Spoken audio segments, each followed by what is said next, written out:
Alright guys, James at Rampant Lion Reviews again for you today. For this one, we are going to do another out and about video for you. So today I am in Sevilla in Andalucia in the south of Spain, Seville as you would say in English.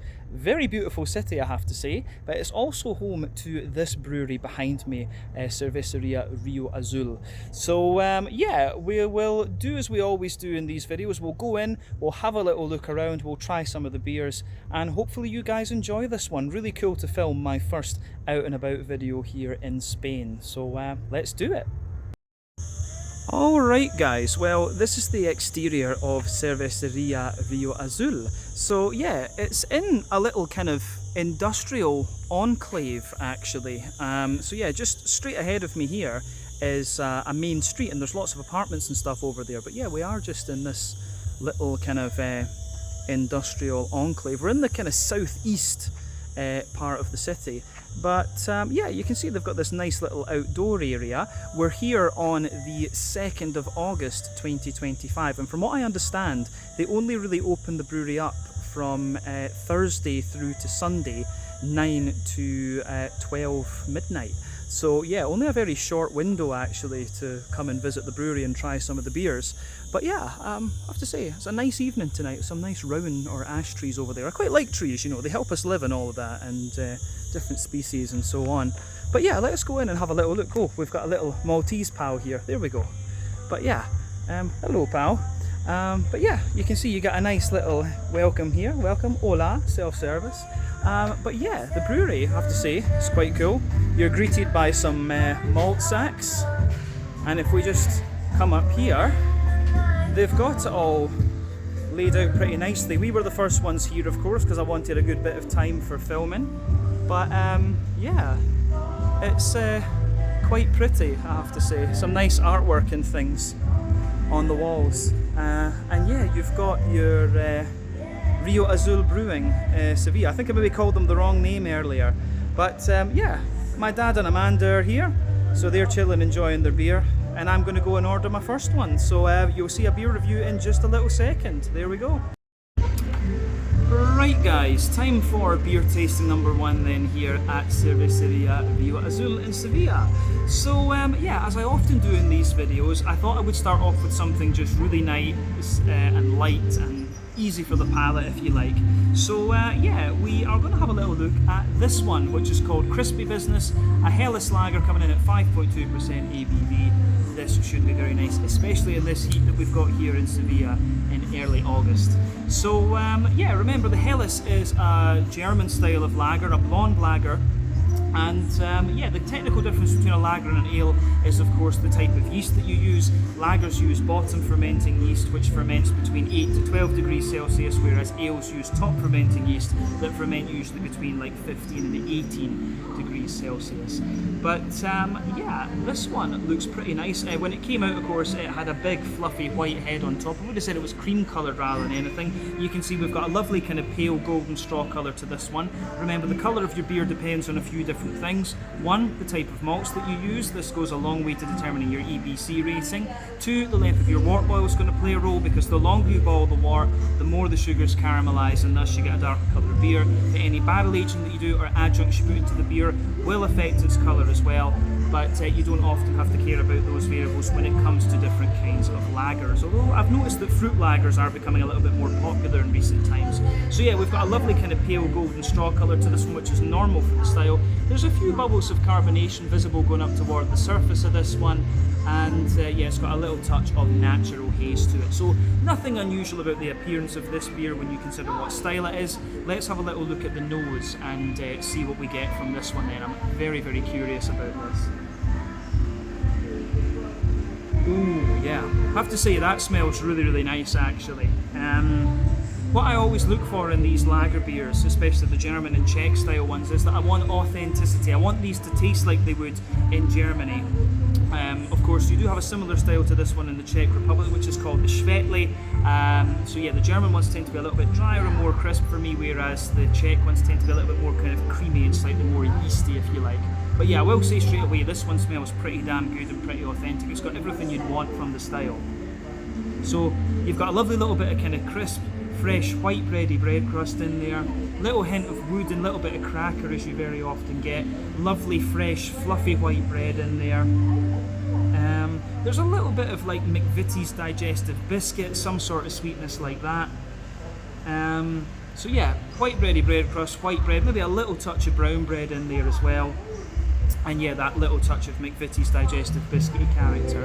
In the back of the nose, you've got a really nice, like, fluffy, white bready, yeasty character coming out of this one, which I think is, yeah, it's quite similar to the actual malty side of the beer. But yeah, I think it's, in the malty and yeasty side of things, it's giving you everything you would want. Of course, this is not the most complex style of beer that you're going to get, but it is a very nice style to drink. So yeah, let's go into the hoppy side of things then. So in these beer styles, normally it's Hallertau or Tettnanger Mittelfrüh that you'll see used often. These, although hops like Hercules and Perl and stuff like that are not uncommon. But yeah, this one has that typical German noble note to it. You've got that little bit of smooth earthiness, wee touch of woodiness of course, some nice floral aromaticity, a little bit of brighter grassiness in there.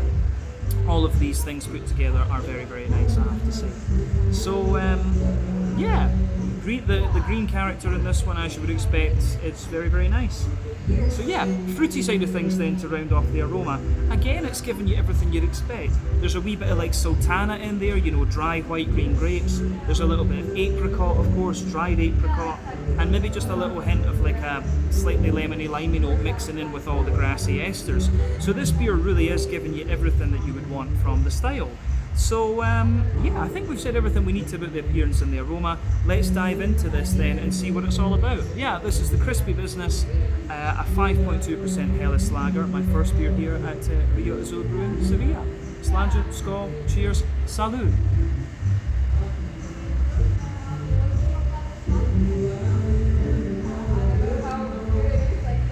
Oh yeah. Now, I'm going to say straight away, this one is really nice and very, very easy to drink. It's quite bready and it leans toward that sweeter end of the spectrum on the Helles scale, I would say. But into the aftertaste, it does give you a bit more of that dryness and crispness that you would expect of this style. But yeah, definitely one of the sweeter Helles lagers I've come across recently, I would say. But it's good, thumbs up from me, but very, very easy to drink.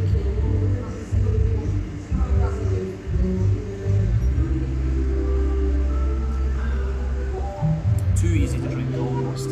But yeah, it does have that really nice, almost slightly raw, small batch feel to it, which I have to say I do really quite appreciate. Yeah, so I should have got a pint of this, I will say that straight away. I should have got the full pint of this one to start off with, because I'm quite thirsty. I could easily just tan this just now. But yeah, let's break the flavour down and describe it for you a bit more in depth. So, the backbone of the beer, middle of your palate, fresh white bready bread crust in there. When you come a little bit further forward, you get that little touch of woodiness in the base. Above that, you've got a layer of Jacob's cream cracker, then some wholemeal brown bready character, some fluffier white bready notes kind of sitting on top of that, and then in the dead centre of your palate, you've just got that little circle there where you get a wee bit of like Werther's Original Butter Candy Butterscotch in the dead centre of your tongue. Then it's surrounded by a little bit of a more McVitie's digestive biscuit-like flavour. It's really pretty nice actually, I have to say that.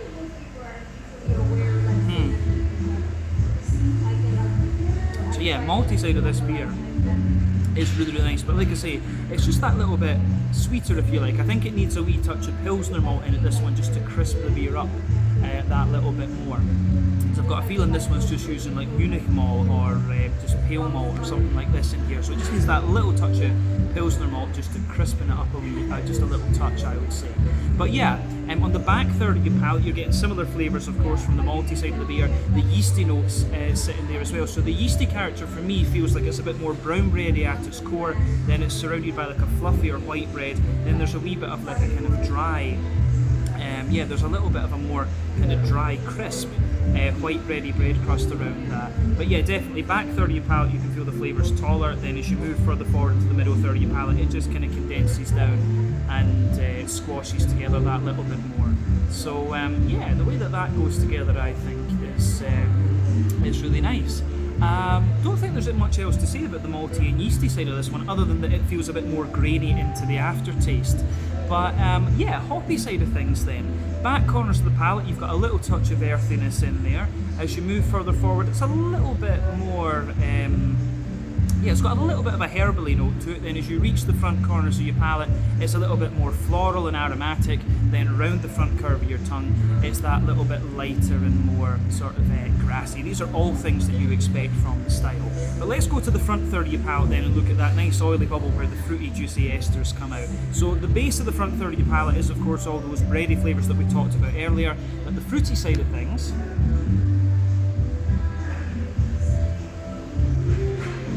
yeah, the fruity side of things with this beer, I would say it's kind of what you would expect from the aroma. Like further back on that back half of the front third of your palate, it's got like a more, yeah, it's got a little bit more of that kind of sultana, dry white green grapey sort of flavour. As you move further forward into the middle of your palate, it's got a little bit more of that dried apricot, and then I think further forward onto the front half of that front third of your tongue, it's a little bit more oily and sort of peary, I would say. So yeah, all in all, and maybe just a little hint of lemon and lime behind the very front tip of your tongue, I would say too. But all in all, a really nicely done Helles this one, but like I say, not quite as crisp as I might expect, and slightly sweeter also. So yeah, nice. It's a nice drinkable beer, this one. I should have got the pint, because it's so easy to drink. But yeah, mouthfeel wise, like I said, this one is quite light bodied. The carbonation, it does have a slight prickle to it, I would say, so very light carbonation.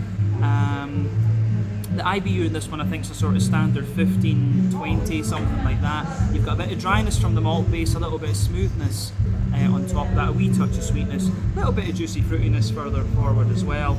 And yeah, it's interesting beer. It kind of gives you everything you would expect, but like I say, I would want, especially in this hot weather, just a little bit more Pilsner malt, and maybe a wee touch more hoppy bitterness out of it wouldn't go amiss either. But yeah, nice attempt at a Helles, this one. Let's leave it at that. This was the Crispy Business 5.2% Helles Lager, our first beer here at Cervezas Río Azul. Catch you guys in a second with something else. Alright guys, well, let's have a little look at our tap list here then at Cervezas Río Azul. So yeah, we'll start from left to right and go over. They've got a good range of things actually, which are really nice. Different styles.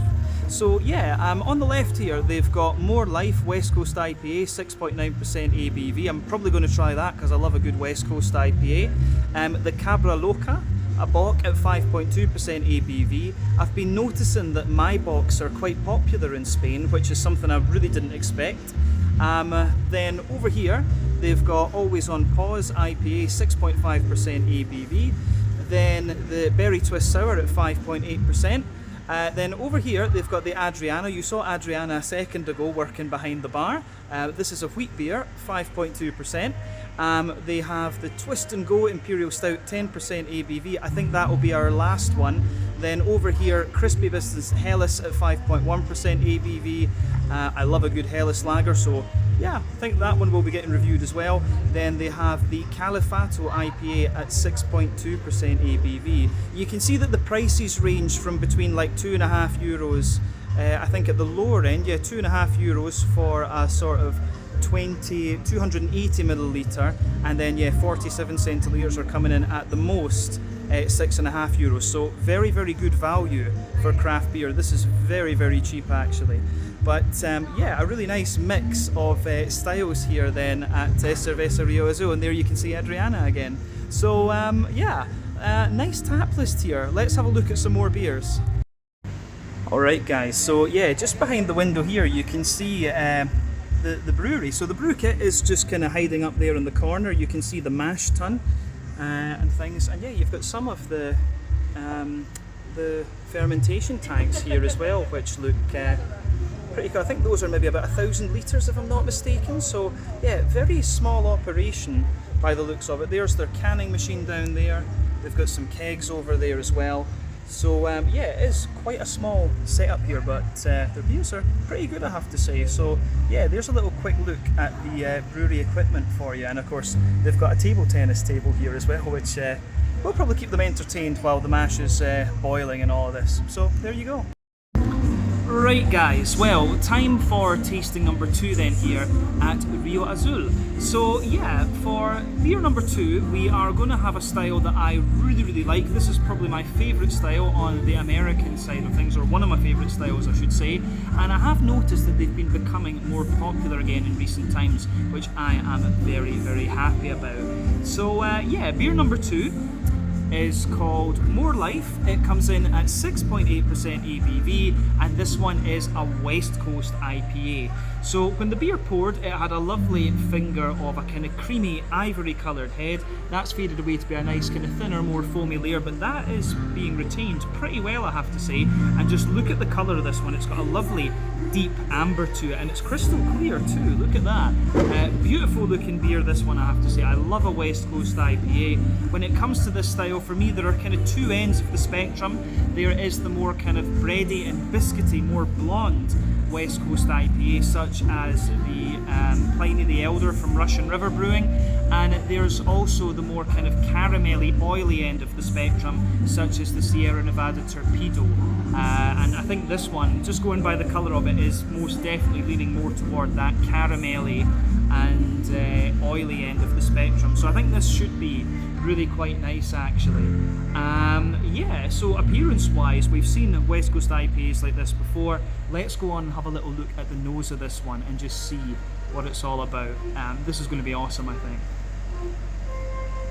Oh yeah, this is very old school, this one. I think this is like an old school Simcoe, you know, Simcoe, Citra, maybe Mosaic or Amarillo. There's just something very familiar about this beer. It's so nostalgic. I think there's probably a bit of Cascade in that as well. Yeah, I'm pretty sure Cascade actually, and then the other three that I just mentioned. I used to love playing Guess the Hops with these beers, but this one is just so nostalgic. From when I first started drinking craft beer, this is the kind of stuff that we were really on. I was going to review a hazy IPA and then do this one, but apparently none of the IPAs they have on tap are hazies. So we'll see what we'll do about that, because they did have a can behind the bar and I might try that. We'll just need to see. But yeah, this one I think is going to be good. But it gives you everything you want from the style. You've got a good little bit of oily sweetness in there, you've got the big hoppy character and the oily fruits. The backbone of the beer is like a fresh brown bready bread crust. There's a little bit of wood in there,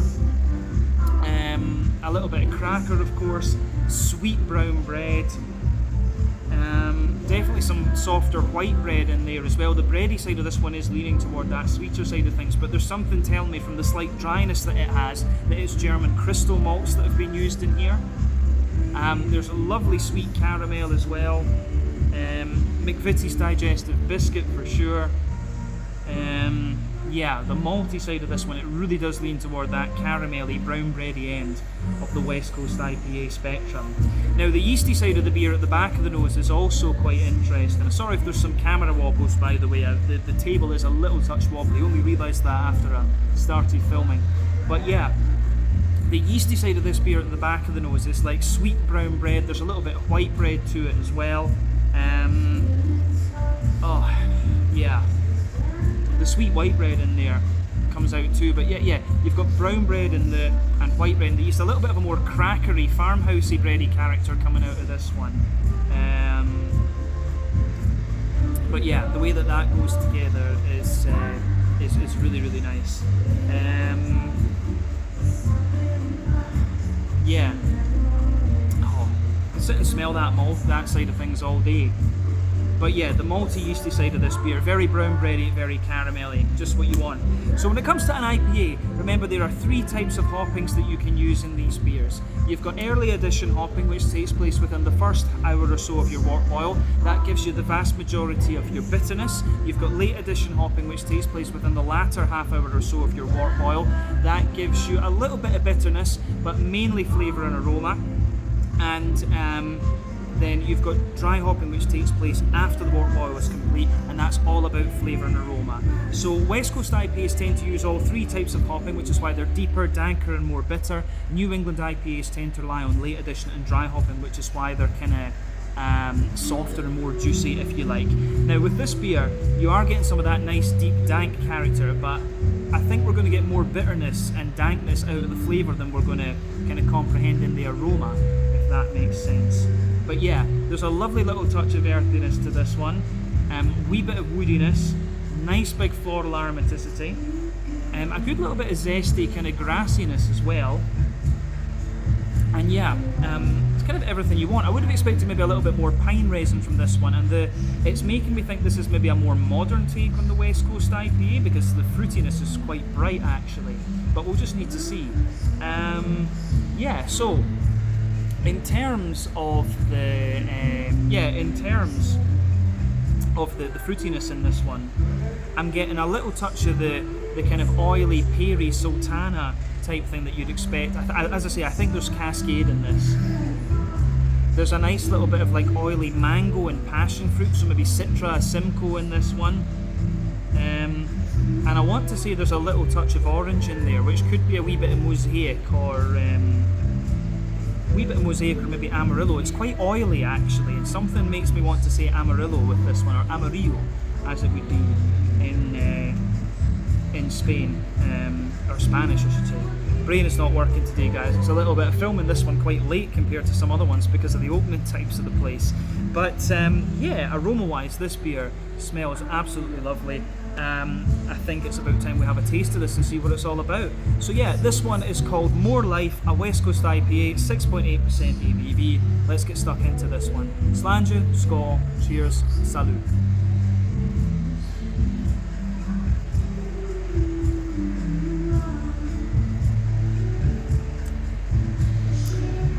Yeah, that is nice. Very, very old school West Coast IPA, this one. And something that's quite interesting for me is this one's actually got a hell of a bitter punch to it. This is a proper old school, 80, 90 IBU West Coast IPA, maybe even a little bit more than that, really resonating into the aftertaste. Maybe a little bit of Columbus in this one actually, just from the spiciness that it's given. But yeah, proper old school IPA, this one. I really like this.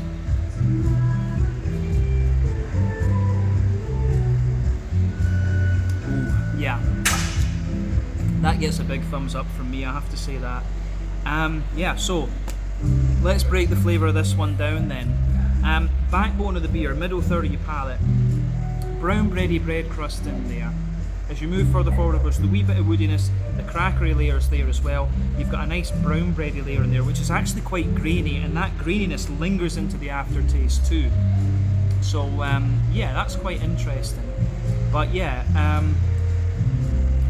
on top of that, yeah, as I say, you've got that brown bready layer in there, which is a wee bit more grainy. On top of that, you get a nice kind of fresher white bready layer out of this one.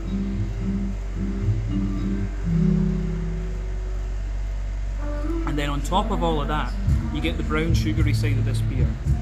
And I would say the brown sugary side of this one actually gives you a little bit more, the brown sugary side of this one actually gives you a wee bit more impact flavour, if that makes sense. So yeah, underneath, on the base of that brown sugary side of things, you've got a bit of a more, on top of the white bread, you've got a bit of a toasty brown sugary kind of character. Then you've got that oily circle in the middle of your palate, so it's very oily and boozy and caramelly in the very centre of your tongue. Then it's got a wee bit of a more kind of McVitie's digestive, biscuity sort of note coming out of it. So yeah, the sweetness is actually what you get on the impact of this one as well. So yeah, the impact flavour on this one's actually really quite interesting.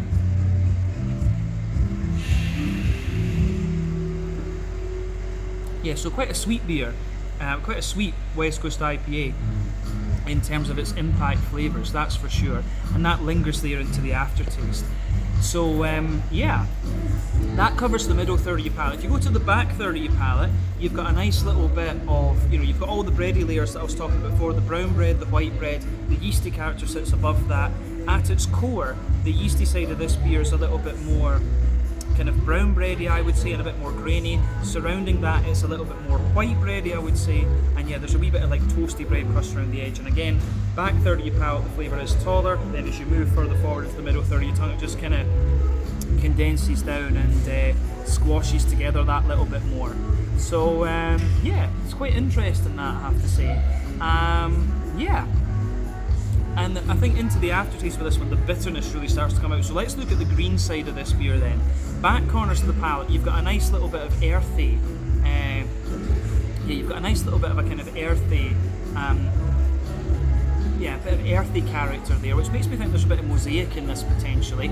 As you move further forward, you get that kind of pine resiny note, which might be a little bit of Chinook perhaps, and then it becomes quite spicy and floral, which makes me think that makes me think a little bit of Columbus actually. So like I say, this might well be a very old school sea hop beer, but maybe with a little bit of mosaic or something added into it.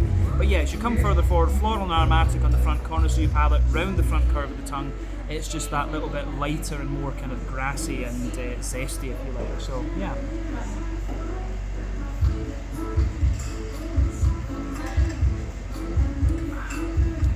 But yeah, I think that covers the green side of the beer to be honest. Let's go to the front third of your palate then, and the fruity side of things. So yeah, on the front third of your palate, you've got the bready layers that I was talking about earlier. Some of the sweeter, toasty side of the caramel creeps forward. Then you get that nice oily bubble where the juicy, fruity esters roll their way out of the beer. So let's have a little look at that.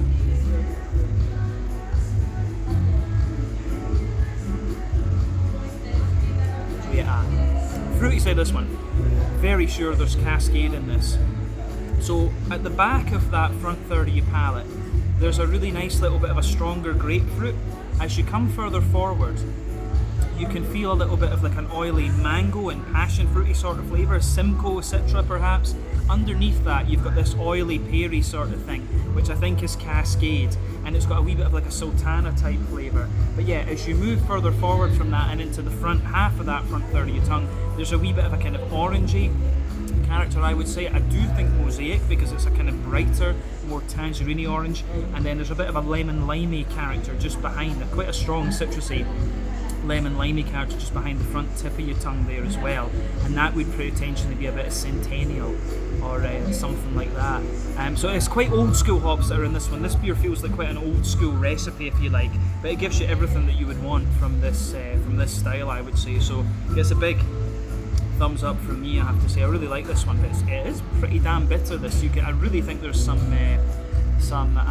Chinook and Columbus in this. I think that's fair to say. But yeah, let's round off this tasting with a wee look at the mouthfeel then.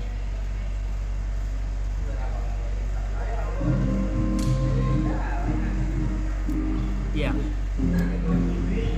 For me, this beer, it's mid-bodied, right in the middle of the spectrum. Carbonation is quite smooth. This beer has a fairly oily mouthfeel to it, but it's got a nice slickness to it as well, which I really quite enjoy.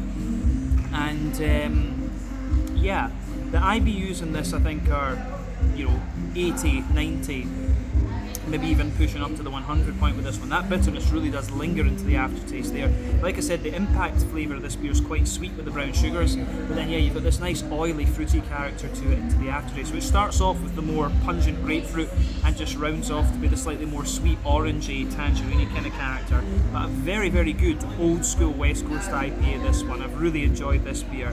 So yeah, this one was more life, 6.8% ABV. Let's leave it at that, and we'll see what we come up with next. Cheers. Alright guys, just one little thing that I noticed is quite cool is that they've got photos of the crew here. So you've got Adriana, who's been serving us behind the bar, Lizardo and Eloy. So yeah, Adriana is the admin and taproom manager of the brewery. Lizardo is the brewer, and then Eloy is the co-owner and I think head brewer there as well. So yeah, these are the guys that you are likely to see if you come to Rio Azul Brewing in Sevilla. There you are. Alright guys, well, time for tasting number 3 then here at Rio Azul. So for beer number 3, we are going to have a look at a style that I don't get to review all that often actually, and if memory serves me correctly, this will be the very first Spanish brewed example of this style that I'm trying ever, so that makes it quite exciting, I would say. I always like trying different styles of beer from different countries. So yeah, beer number 3 is called Adriana. It comes in at 5.2% ABV, and this one is a wheat beer. So yeah, I'm not sure whether this is going to be more of a German Hefeweizen or a Belgian Wit. We'll just need to see.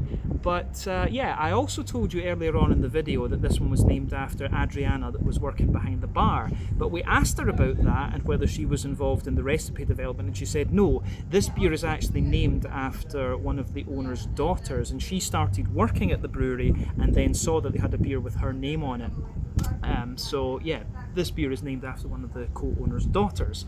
So yeah, like I say, either a German Hefeweizen or a Belgian wit beer. I think it's going to be more along the lines of a German Hefeweizen in honesty, but we'll just need to see. But yeah, this style doesn't really make its way to Hong Kong very often, nor did it really to Scotland or Sweden in the time that I spent there. But it's a style that I do quite enjoy, one that I could review a little bit more often, and this is my very first Spanish example of it, so let's have a wee look at it.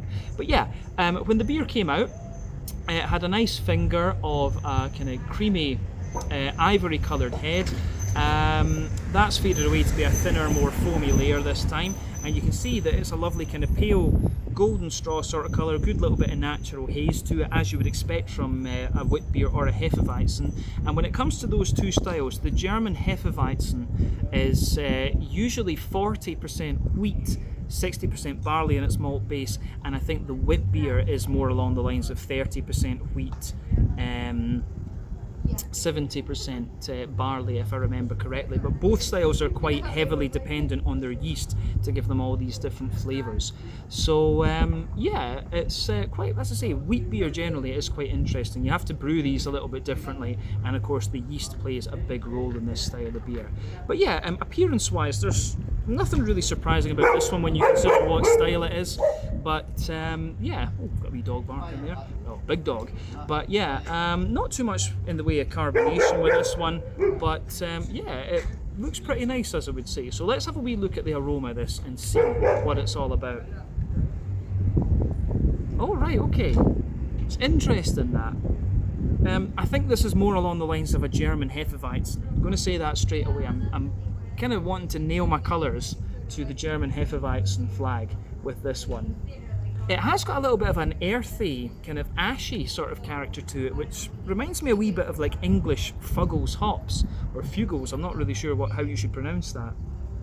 But there's a wee bit of like ashiness to this, which is quite interesting.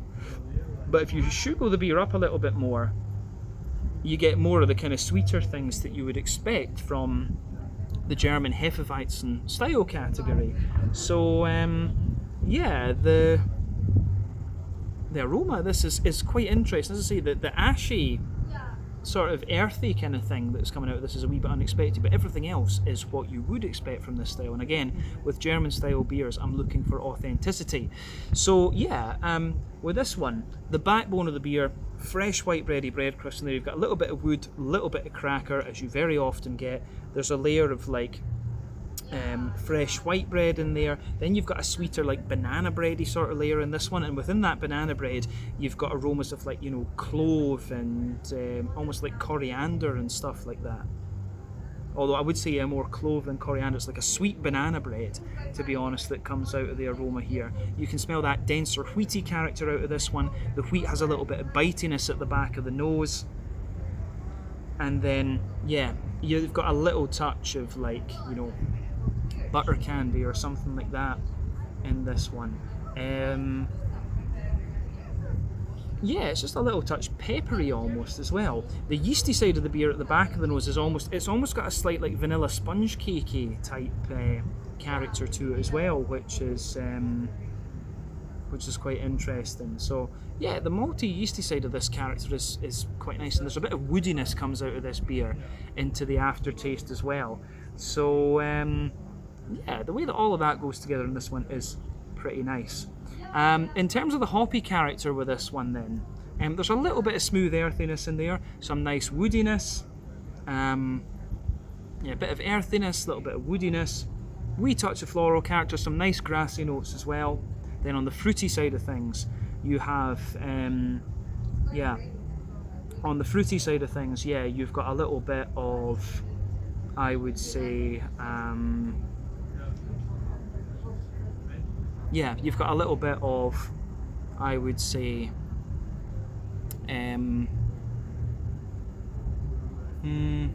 yeah, there's a little bit of like oily pear,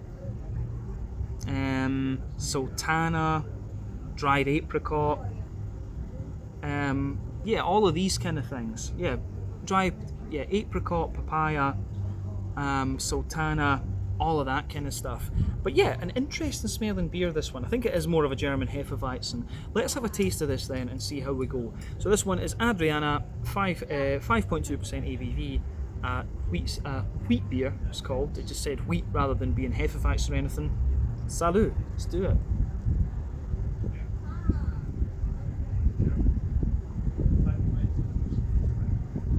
Ooh, that's pretty nice. I'm going to say stylistically, German Hefeweizen all the way. Yeah, absolutely German Hefeweizen. It doesn't have the kind of coriander spice to it, if you like, that you would normally get from, yeah, it doesn't have the coriander spice that you would normally get from a Belgian wit beer, if you like, and it's nowhere near as kind of light-bodied as that. It's more a smooth German Hefeweizen style type thing. So yeah,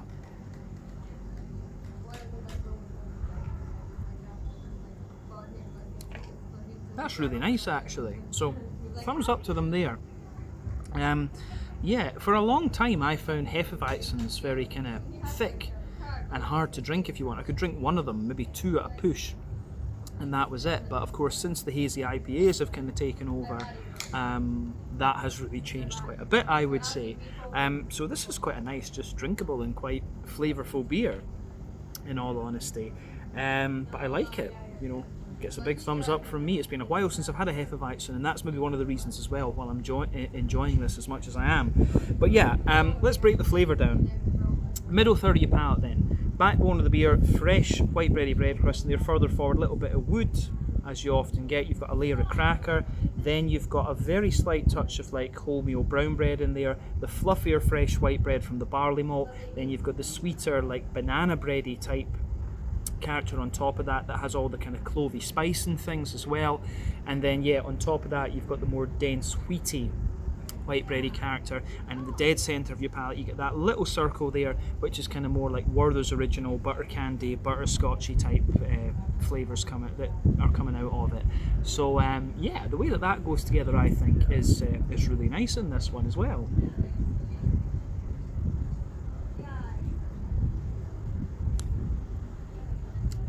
Yeah, I really like that. The malty side of this one is really nice, and of course the yeastiness comes out on the back of your palate as well.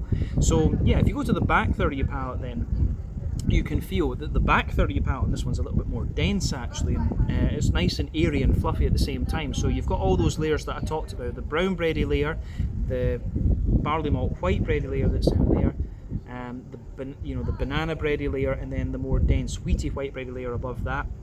They give you a little bit more dryness into the aftertaste, and then yeah, you've got the yeasty side of things coming out of this one too. So at its core, it's got a more like a slightly drier white bready character to it, kind of banana bread. Then surrounding that, you've got the more dense and smooth wheaty character, then that little bit of a more kind of fresh white bready bread crust coming out of it, and those notes linger into the aftertaste. And of course you've got a wee bit of that clovey spiciness coming out of the beer too. So yeah, the clovey spicy note kind of lingers into the aftertaste there, which I think is really nice. That gets a big thumbs up from me. Yeah, it's good stuff. So awesome stuff. I think that covers the malty and yeasty side of the beer in honesty. In terms of the hoppiness, in the back corners of the palate there's a very light earthiness there as you move further forward. It's a wee touch woody, very slight floral note on the front corners of your palate, round the front curve of the tongue, very lightly grassy, Not a lot of hops are used in a Hefeweizen, but the flavours are there. And then on the front third of your palate, you've got all the kind of bready layers that I was talking about as well. A wee bit of the sweeter side of the banana bread too, remember. More dry and bitter flavours come out further back on the palate, sweeter flavours come out further forward. Then from the little oily bubble with the fruity juicy esters, you have kind of sultana sort of flavours further back, a bit more of a kind of dry apricot note further in the middle, and then a more oily pear further forward on this one. The flavour of this beer, I think, is really, really nice, and it gets a big thumbs up from me. Yeah, I think we've said everything we need to about the flavour. So mouthfeel wise,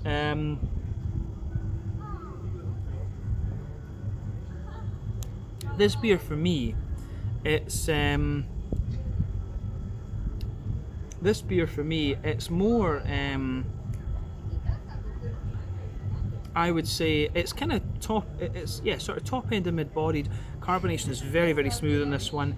I hesitate to say creamy. I'm more along the lines of wanting to say silky mouthfeel coming out of this one, but yeah, a sort of silky mouthfeel. The IBU in this one's probably about 10-15, which is normal for the style. Malt base is a bit drier underneath, smooth in the middle, slightly sweet on top, and then yeah, there's just a little bit of fruity character coming out of this one into the aftertaste. But a really, really nice beer, this one, I have to say, and definitely a German Hefeweizen, we can safely say that. So we'll leave it at that for beer number 3, and we'll go on and do another couple of these. But yeah, this was the Adriana, 5.2% ABV. I really enjoyed this one. A very nice surprise, actually, so let's leave it at that. Cheers. Alright guys, well, time for tasting number 4 then here at Cervezas Río Azul. So yeah, for this one we are going to have a look at the beer that could potentially be described as the odd one out on the tap list. But yeah, my dad tried this one earlier on and thought it was really nice, so I thought I would have a go at it because it is a style of beer that I do quite enjoy. So yeah, this beer is called Berry Twist Sour. It comes in at 5.6% ABV, and I think the name tells you what kind of beer this one is going to be. So yeah, as you can see, it's poured this lovely sort of candy apple red colour. I quite often compare the fruit beer colours to different guitar shades, as you might have seen if you've watched the channel for any length of time. But yeah, when this beer poured, it had a lovely finger of a kind of creamy pink tinted head.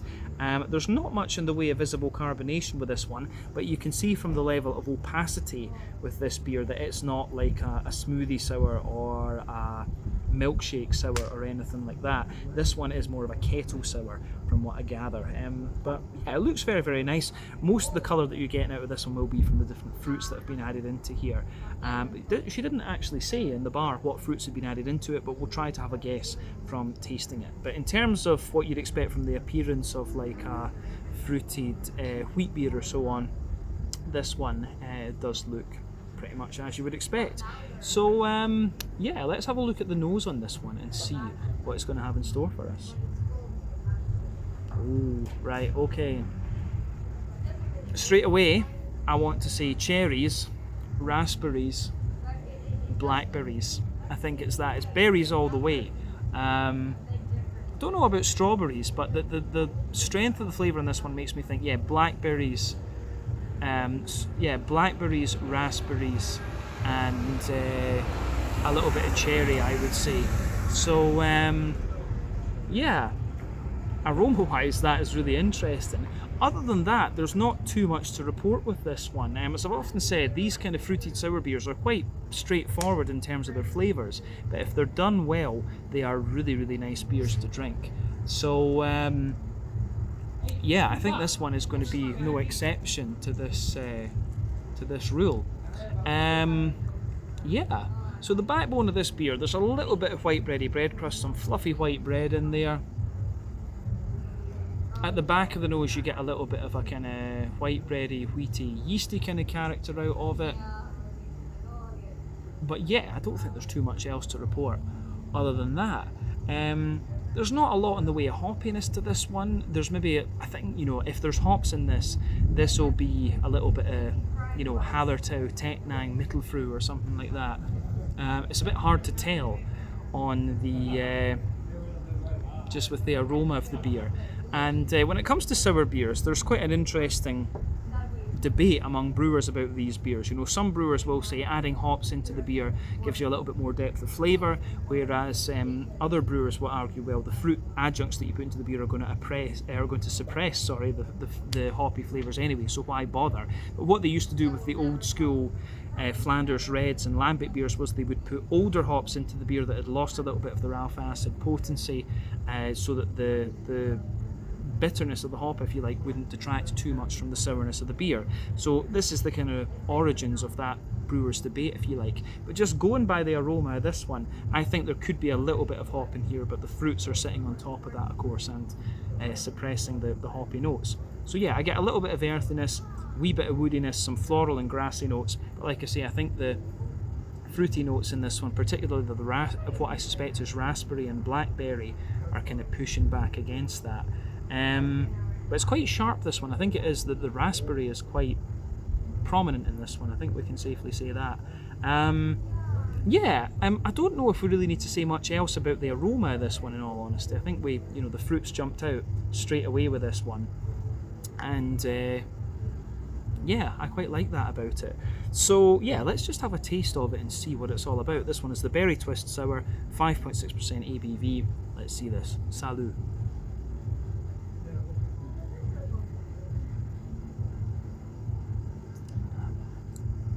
Ooh, right. I'm going to say straight away, very light, very easy to drink beer, this one. Now, I was quite curious about it, whether it was going to be like a Berliner Weisse or maybe even a Gose or something like this. It comes across like a very light Berliner Weisse, in all honesty. It doesn't have the saltiness of the Gose. It is more along the lines of like an old school classic Berliner Weisse. I think that's absolutely fair to say. That's my first impression of it. Let's break it down and just describe it for you more in depth.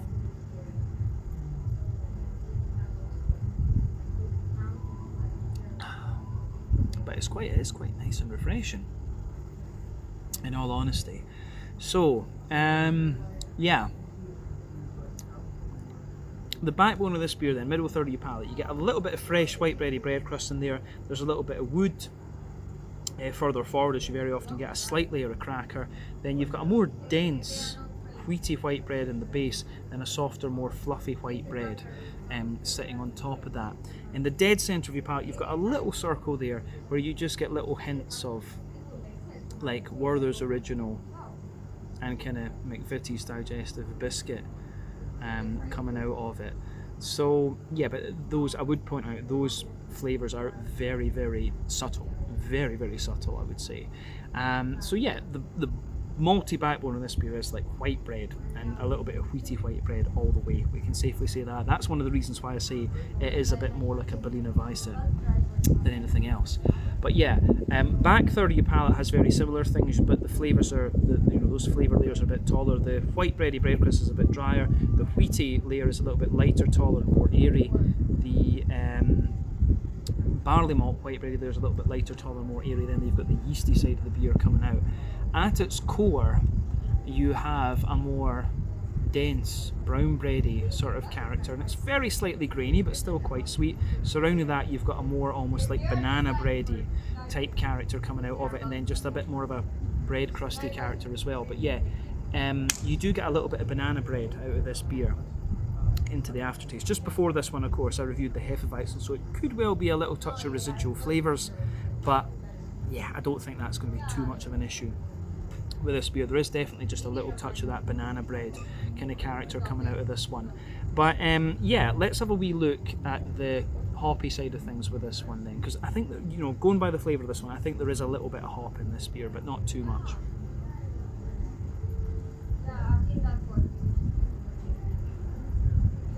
So yeah, back corners of the palate, there's a very slight earthiness out of this one, very smooth, so I think German noble hops. As you come further forward, it's a little bit woody and quite smooth. There's a little touch of floral aromaticity on the front corners of your palate, but then around the front curve of your tongue, it is just a little bit lighter and more grassy, I would say. So the fruity side of this one, though, I think maybe I got wrong from the aroma. I'm pretty sure with this one. I think strawberry, I think raspberry. I think I was wrong about cherry potentially. And well, I think blackberry I was wrong about. Maybe cherry. Yet to be convinced if that makes sense. So yeah, round the edges of the palate, or the front edges of the palate, you can feel the juicy strawberry sort of suppressing that green component a little bit. There's a little bit more of a pungent, sharper raspberry in there as well, and I want to say there's a little bit of cherry flavour to this one. But yeah, the fruity side of this one is quite interesting. So if you go to that front third of your palate, you can feel the layers of fruit there. The strawberry's in the base, the raspberry sits a little bit further forward, and on top of that, I think there's a very slight cherry, and there could be a little bit of like blackberry to this one as well. But yeah, the way all of it goes together, I think, is quite nice. This one, it's quite a light, drinkable, summery beer. This one, but yeah, it is more, like I say, it is more of a Berliner Weisse than a sort of smoothie sour or anything like that. It's quite an old school fruited sour beer, this one, and also like a fruit wheat beer or something like that. But it's good, I like it.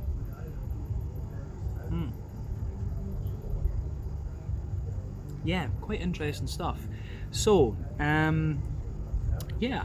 One of the other things I would say about the flavour of this beer is into the aftertaste, you do just get that little bit of brown bready, grainy character, and I've noticed that with a few other beers. I think it must be one of the house yeasts or something like that they're using in here. The yeasty character in this does show a little bit into the aftertaste, and it's just got this little bit of brown bready, woody, crackery sort of thing. You'll notice that in the Rio Azul beers, but you know, every brewery's got their kind of traits, if you like, and you know, sort of picking up on that with this.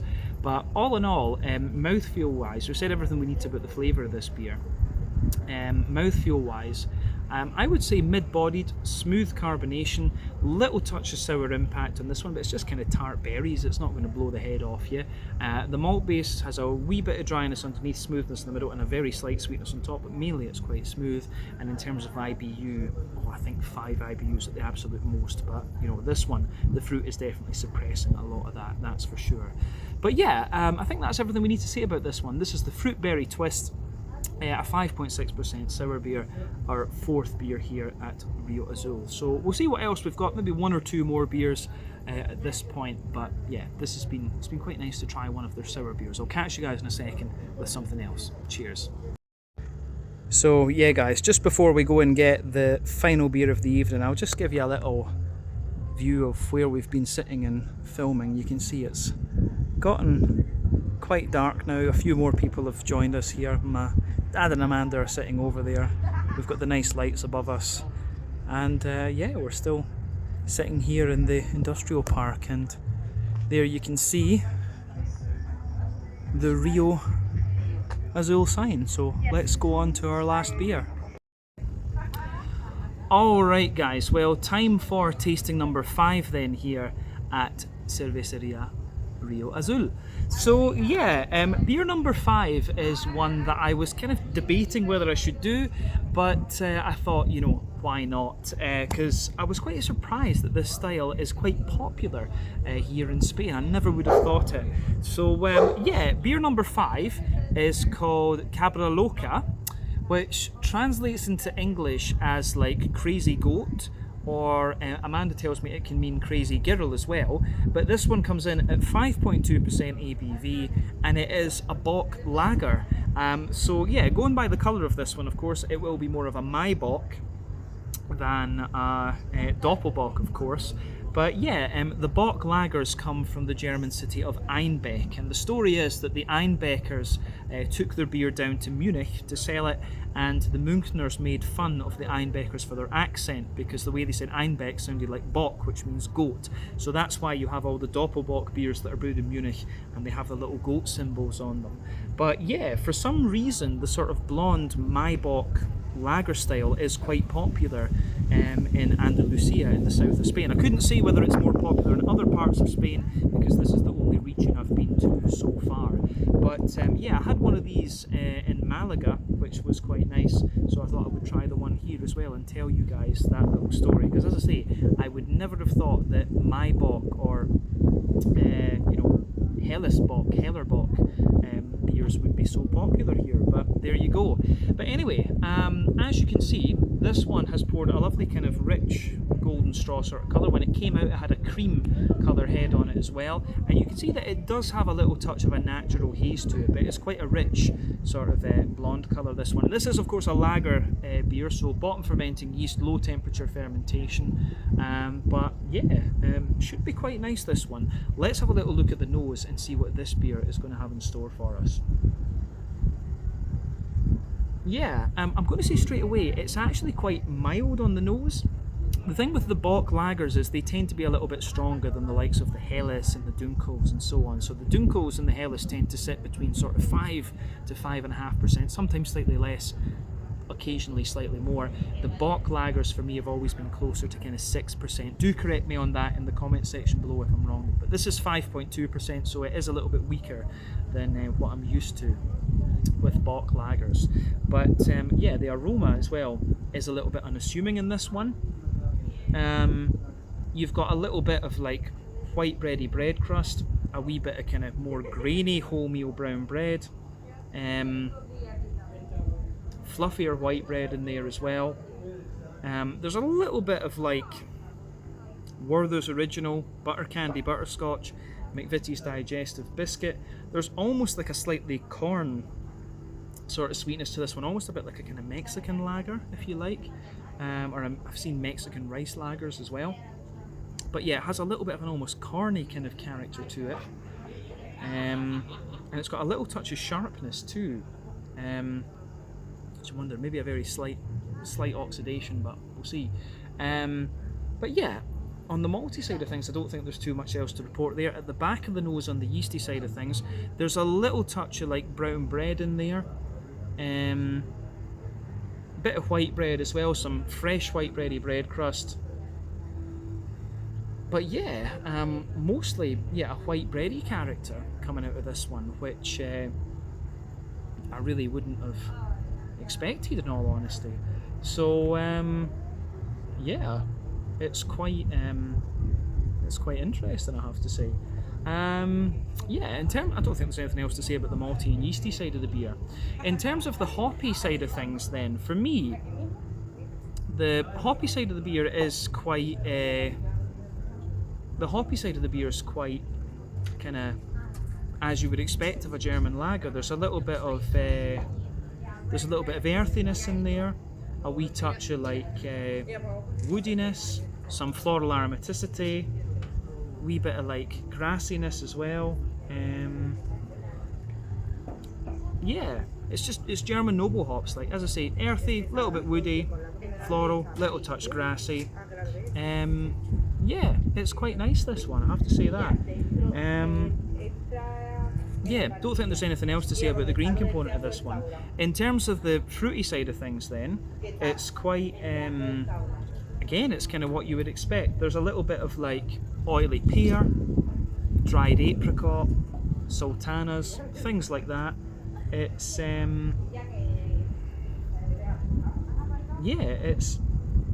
it's quite nice, as I say. It's got a little bit of sharpness to it that I wouldn't normally expect of the Maibock style. But yeah, the kind of elements that you expect of this style are in there. So yeah, a little bit unusual in terms of its aroma for the style in my opinion, but we'll go into it open-minded and see what we have. So yeah, this one is the Cabra Loca, a 5.2% Bock lager, our fifth and penultimate beer here at Rio Azul. Salut!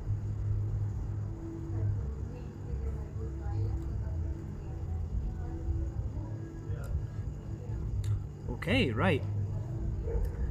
Again, this one goes back, it has a similar thing to the Helles in that it feels a little bit raw and, you know, very small batchy in honesty. So it has that little bit of raw, almost homebrewed kind of feel to it from the kind of graininess and the yeastiness that you get out of it. So quite interesting in that regard. And funnily enough, the Maibock that I reviewed from, or the Maibock that I tried a few days ago in Malaga was pretty much the same as this. Yeah, I like that with this beer. It's always interesting when you come to very small batch breweries like this and you get things like that. But yeah, it's quite a bready, yeasty leaning Bock lager, this one. But again, I quite like it. But yeah, it just feels that little bit more kind of raw in a sense. So let's break it down and describe the flavour for you more in depth, as we always do.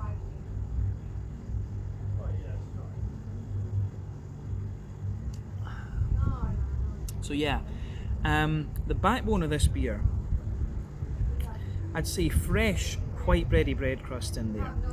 A little bit further forward there's a bit of touch of that woody character. There's a little bit of cracker on top of that, as you often get. Then you've got a nice dense layer of sweet kind of wholemeal brown bread. Yeah, so there's a sweet dense wholemeal brown bread in there. On top of that, you've got a layer of you've got a slightly kind of bigger layer of a more fluffy, fresh, white bready character coming out of it. So, yeah, fluffy, fresh, white bready character in there. On top of that, you get that circle in the middle of your palate where you get the kind of brown sugary sort of notes.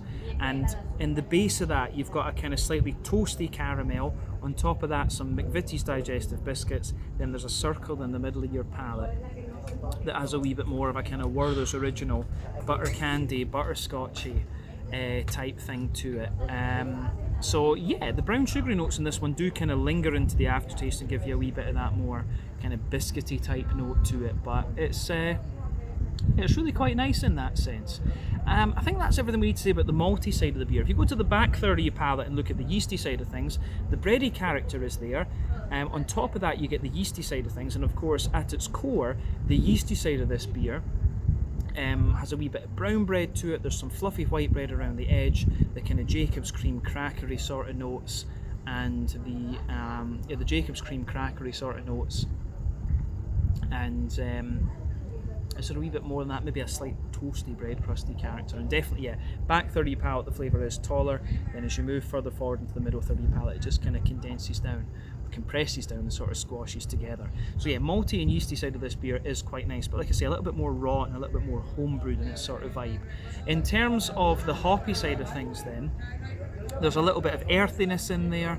As you move in the back corners of the palate, as you move further forward, it's a little bit kind of woody and herbal, and as you reach the front corners of your palate, it's a little bit more sort of floral and aromatic.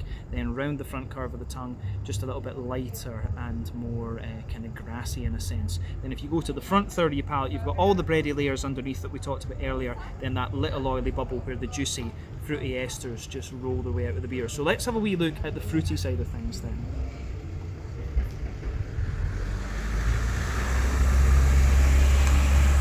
So yeah, fruity side of the beer is kind of what we described in the aroma. So for me, the fruity side of this beer, at the back of that front third of your palate, it's more like sultanas, you know, dry white green grapes. As you move further forward, it's got a little bit more of a oily, it's got a little bit more of a kind of dried apricot-y sort of note to it. Then in the front half of that front third of your palate, it's all about the kind of big oily peary sort of notes, and there's maybe just a little touch of lemon lime behind the very front tip of the tongue, and that lingers there into the aftertaste as well. But yeah, the way that all of that goes together in this one, I think, is really pretty nice. So yeah, it's a little bit more of a yeasty kind of raw homebrewedy type Maibock lager, this one, or Hellerbock I guess you could call it as well, but it is pretty nice. I really need to go to Einbeck in Germany and try some of these Bock beers at source. That would be a really interesting trip, and also would give some very nice out and about videos as well. So yeah, I think we can leave it at that for the flavour of this one. In terms of mouthfeel, I would say it's at the top end of light bodied. Carbonation does have a bit of crispness in this one. It has got a wee bit of dryness to it, this lager as well. It has that bit of crispness to it that I was wanting from the Helles earlier, which is quite nice, but of course it's a slightly bigger flavour, I would say. But yeah, the malty backbone, there's a bit of dryness underneath, smoothness in the middle, and a very light sweetness on top. You've maybe got about 20-ish IBUs out of the beer, then just that little bit of oily fruity character. But all in all, an interesting lager, this one. Has that nice kind of raw, small batch sort of quality to it, and like I say, quite an unusual style to find here in Spain of all places. But yeah, let's leave it at that for this one. This was the Cabra Loca, our fifth and penultimate beer here at Rio Azul, a Bock, a Maibock, Hellerbock, whatever you want to call it, at 5.2% ABV. Catch you guys in a second with something else. Alright guys, so Amanda's first appearance on the channel. This is pretty cool. Hello. But yeah, they have a menu of little snacks and things you can buy here, which Amanda has. Picture? The phone, yeah. But it's all in Spanish and I haven't really perfected my Spanish yet. So Amanda's going to tell you what the menu is. Yeah, so they have a German pretzel with sausages, bratwurst and mustard.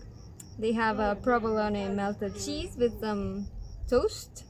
They have mussels, spicy mussels with olives, some chorizo, some like Iberican sausage, some pork chips with lemon and salt, and a cheese board, basically. Okay, Yep. so nice little selection of bar snacks there. Thank you to Amanda for translating, because I wouldn't have been able to do that other than with Google Lens. Yeah, very So good. yeah, we'll get on to the next beer in just a second. Cheers. Alright guys, well, time for our 6th and final tasting then here at Cervezas Río Azul in Sevilla in Spain. So yeah, for this one we are going to try the beast of the tap list, and this beer is supposed to be very, very nice actually. So yeah, our last beer is called Twist and Go. It comes in at 10% ABV, and this one is an Imperial Stout. So yeah, as you can see, this beer has poured with a lovely finger of frothy, I would say kind of light tan head. If I bring that up to the camera there, you can see it looks very, very nice, very kind of foamy, almost Guinness nitro stout type head to it. That's quite impressive actually. But yeah, you can see lovely dark ebony rosewood colour to it. If you shine the light through it, it does have a little bit of a kind of ebony sort of Coca-Cola coloured tint to it almost. It looks really, really quite nice, but no visible carbonation in this one, which makes the head retention even more kind of intriguing almost, because usually when an Imperial Stout retains its head like this, it's got a little bit of wheat in it, so we'll need to see about this one. I did ask Adriana inside whether this one had like coffee added into it or chocolate, because it said it tasted like coffee and chocolate, but she said she wasn't sure about the recipe. But yeah, appearance wise, and when you consider what style this one is, there's nothing really surprising about this particular beer. So yeah, in terms of what you'd expect from an Imperial Stout, looks on the money. Let's have a wee look at the aroma then and see what this one is going to have in store for us. Oh right, okay, so I'm going to say straight away, it gives you that sort of RIS, Russian Imperial Stout type quality to it, but it has a little bit of a sharper red fruity kind of note to it. I'd be very curious to see the brew sheet of this one and see what they're actually doing in here, because again, it has a little bit of that kind of homebrewed small batch rawness to it, and I think that's really interesting. So I'm getting this really kind of like dry, cocoa nibby, nutty sort of character just pushing its way out of the aroma. That's the first impression of this one, is yeah, very sort of nutty, almondy, and yeah, a lot of nut, a lot of almond, and then yeah, like cocoa nibs, dry sort of milky chocolate. That's the main vibe out of this one. But yeah, let's dig a little bit deeper than that and describe the aroma more in depth for you. So the backbone of the beer, it's like a slightly toasty, more rye bready bread crust. This beer doesn't have that kind of black malt, special bee malt type roastiness to it. It doesn't really have that. Yeah, so like a toasty rye bready bread crust in there, some wood, some nuttiness for sure. Definitely big oily rye bread in there. Like there's another layer above that it's kind of like chocolate brownie or like a brandy soaked rye bread, something like that, like fruit loaf kind of thing. So yeah, chocolate brownie, fruit loaf, sort of almost sherry type notes out of this one, which considering the region of Spain we're in, that would not be unsurprising. So yeah, sort of sherry type notes coming out of this one. And then you've got this really treacly molasses, brown sugary note coming out of it too. So yeah, there's treacle, molasses, brown sugar in there, a little bit of biscuit, nuttiness also, and there's a wee bit of sharpness from the fruity side of this too. The yeast, it's almost like a kind of caramel sponge cake type character that's in the malt base there too. Very brown sugary, very sherry-like. Yeah, really very, very sweet aroma coming out of this one, especially the more that you smell of it. The yeasty side of this beer at the back of the nose is very much like that too. It's got that sort of sherry-soaked caramel sponge cake type quality to it. This beer is very, how do you say, the other beers have kind of stuck to the styles a little bit more in terms of their aroma and things. This one seems to be pushing the boundaries a little bit more, which is always interesting. So yeah, it's got a really sharp, fruity aroma to it, this beer, that's for sure. But yeah, the yeasty character on this one is like sherry-soaked caramel sponge cake or something like that. And it's got a wee bit of sharpness in the top of the nose. Yeah, I like that with this one, that's for sure. I think we said everything we need about the malty and yeasty side of the beer. There's a bit of hoppy character to this one, but not too much. I think we can safely say that. On the hoppy side of things, there's a little touch of earthiness to it, a kind of woody type note, a little bit of floral character, and also some kind of grassiness as well. The hoppy character kind of takes a back seat to all the big malty notes coming out of the nose here, but the fruitiness, as we've described earlier, is quite sharp. So there's lots of raisin coming out of this one for me. You've got kind of stewed plums underneath that, black berries, black currants, prunes, all of these sorts of things, like dates and figs and all of that. It's a very fruity, very fruity imperial stout, this. Very brown sugary leaning as well. I was expecting something, because of the other beers that I've tried, especially the West Coast IPA, it was a little bit more sort of old school, if you like an old school C-hop West Coast IPA. I was expecting something like a more kind of old school RIS out of this, but the aroma certainly doesn't give that impression. We'll see if the flavour does. But yeah, let's have a taste of this and see what it's all about. This is the Twist and Go, a 10% Imperial Stout, my last beer here at Río Azul. Salut, let's do it.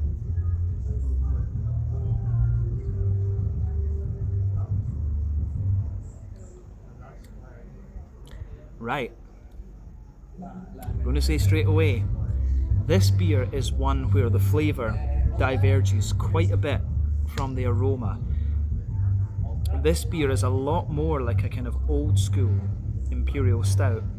I don't know if I'd describe it as being like an RIS, although the flavour is moving that way. It really smells, this beer smells a lot sweeter and a lot more fruity in the aroma than it actually is in the flavour. This is old school RIS all the way. So, yeah. Sometimes you get this when you review beers. They smell like they're going to be one thing and they turn out to be something completely different. So I was kind of curious, almost slightly worried about this beer being a bit oxidised or something like that. The aromas of the beers that you're getting from Río Azul, they do have a little bit of sharpness to them, which makes me think oxidation, but when you actually taste them, they're kind of right on the money. They're just old school takes on different styles. So I think we can. I think this. I'm a bit sad that they didn't have a can of this to take away, because this would be really nice. But this is a proper old school RIS. This one. Let's break it down and describe it properly.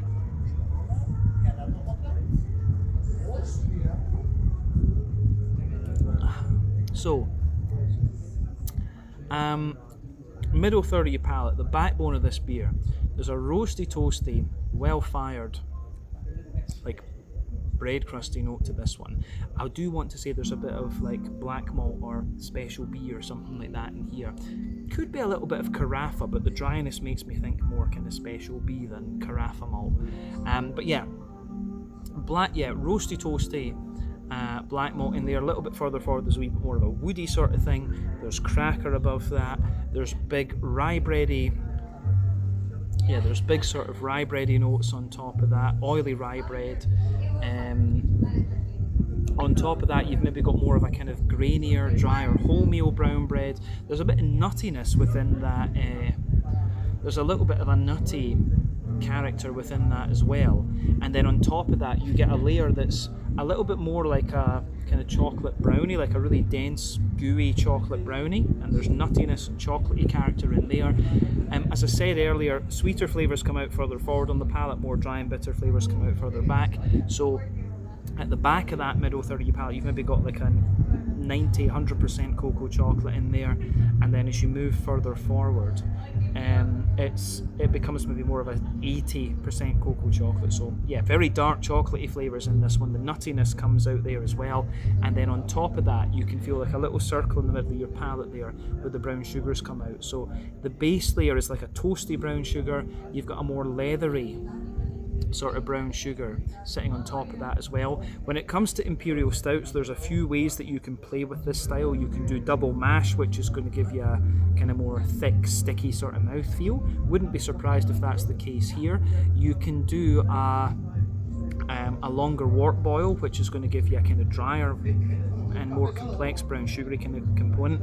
Again, I wouldn't be surprised if that's been used a little bit in this one, because yeah, you've got that big sort of leathery dry brown sugary note in there. You can do barrel aging as well, where you're going to sacrifice a little bit of the mouthfeel to get more infused flavours, or you can add all the adjuncts into them. But I think this one is maybe slightly longer wort boil and or potentially double mash. Wouldn't be surprised with that, because yeah, it's got a little bit of stickiness to it, but it's also got that kind of smooth dryness. But yeah, you've got the toasty brown sugars, you've got the leathery brown sugar, and then in the dead centre of your palate you've got that little circle there where all the boozy notes come out, and that's big oily treacle molassesy sort of notes, and then yeah, the nuttiness comes out of the beer as well. So yeah, the way that all of that goes together in this one I think is really nice, and that's the most complex part of the beer. So further back on that back third of your palate, you've got all these bready layers that I was talking about, but I think on the back layer, instead of the kind of gooey chocolate brownie, you've got more of a kind of like fluffy chocolate sponge cake or chocolate muffin type quality, and then a little bit of the drier, toastier brown sugar just kind of creeps on top of that. So yeah, the yeasty side of this one sits on top of that, and at its core, the yeasty character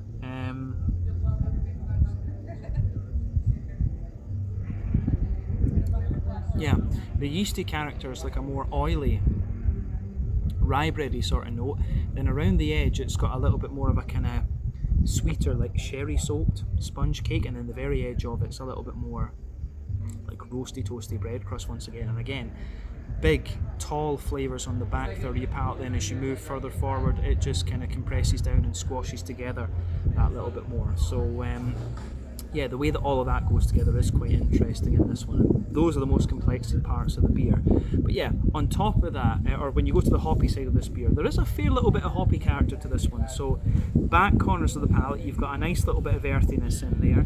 As you move further forward, there's a little touch of woodiness as well. Then as you move further forward from that, there's a little bit of floral aromaticity. And then round the front curve of your palate, it's that little bit more lighter and grassy, I would say. So yeah, the hoppy character plays a role in this one. But yeah, it's quite a roasty, toasty. The more I drink of this, the more I think it's like old school RIS. But let's look at the fruity side of this beer then, just to round off. So on the front third of your palate, you've got all these kind of bready and kind of cakey layers that I was talking about before. Then you get that nice oily bubble where the fruity esters kind of roll their way out of the beer. So let's have a wee look at that. The fruity side of this beer then.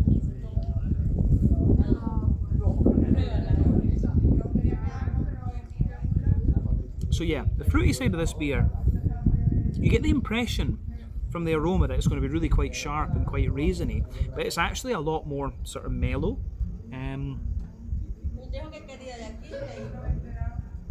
So the fruity side of this one, it's a little bit more like at the back, on the back half, there's like juicy plum, there's a bit of drier prune in there.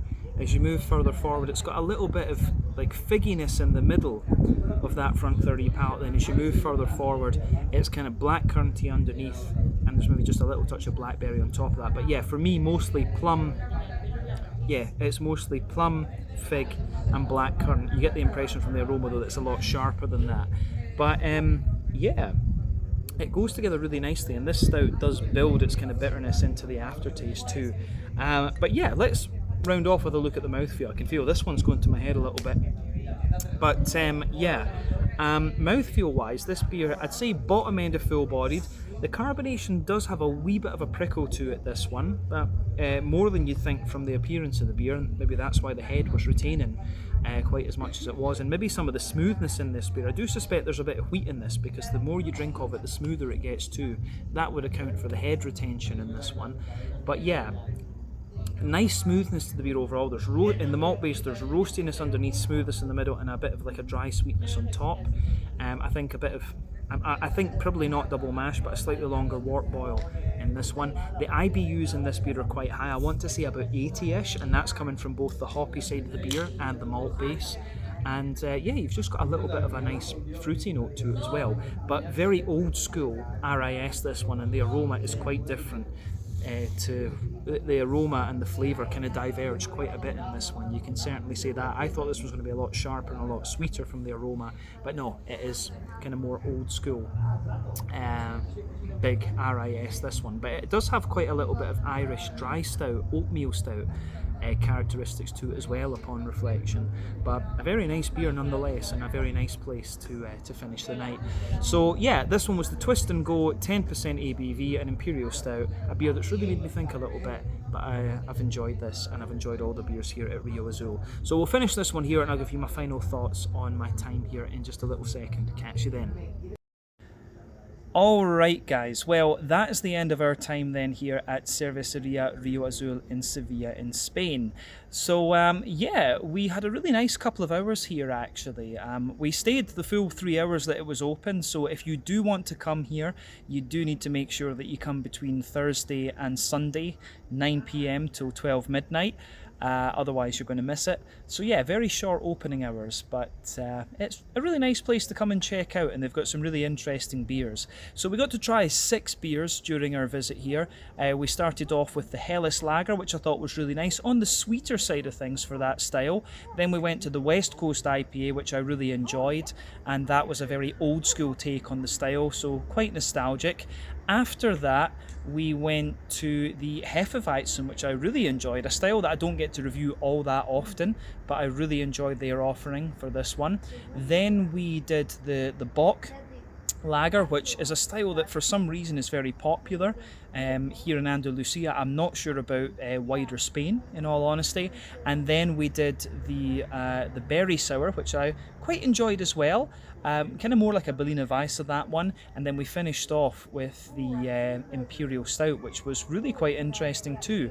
What I would say about the beers generally is that they're quite old school takes on different styles, and they're very small batch brewed, so they've got this kind of raw, almost like homebrewed type feel to them, which is quite nostalgic for me as someone who's been reviewing beer for like 12 years now, which is crazy to think as well. But yeah, the prices of the beers were very good. I showed you those earlier on. I think in total I spent maybe, what would it be on myself? I think I spent about, 25-30 euros, so the prices here are very, very cheap. That's something I would say to Rio Azul, is to put their prices up a little bit, because they really could make more money out of their beers, because they're craft and they're pretty damn solid in my opinion. So yeah, put their prices up a little bit to make a little bit more profit. But yeah, we were looked after very, very well here. Adriana did a really nice job. She was chatting away to Amanda in Spanish. Her English, she said, wasn't so great, but I think she could understand what I was talking about with her. She was very nice, so big shout out to her in this video. So yeah, if you find yourself in Sevilla, take a little Uber along to Rio Azul. It cost us maybe 15 euros to get here for the 3 of us. So yeah, if there's a couple of you, come here for a few hours, enjoy a few craft beers, you'll have a nice time. And if Adriana's on the tap room, you will enjoy it too. So yeah, very positive vibes here at Cervezas Río Azul. I bought one of their cans too, so you'll see a another sit-down review from these guys soon, and we can talk a little bit more about the history of this brewery as well. But yeah, another very nice out and about video for you. Definitely cool to film one while I'm on my short break here in Spain, and hopefully we can do more in the future. But yeah, this was Cervezas Río Azul, or Rio Azul Brewing as they seem to go by as well, in Sevilla, Andalucia in the south of Spain. My arm is hurting now and the light is a bit of a pain in the ass in this little segment, but we'll leave it there. I'll catch you guys in just a second. Cheers.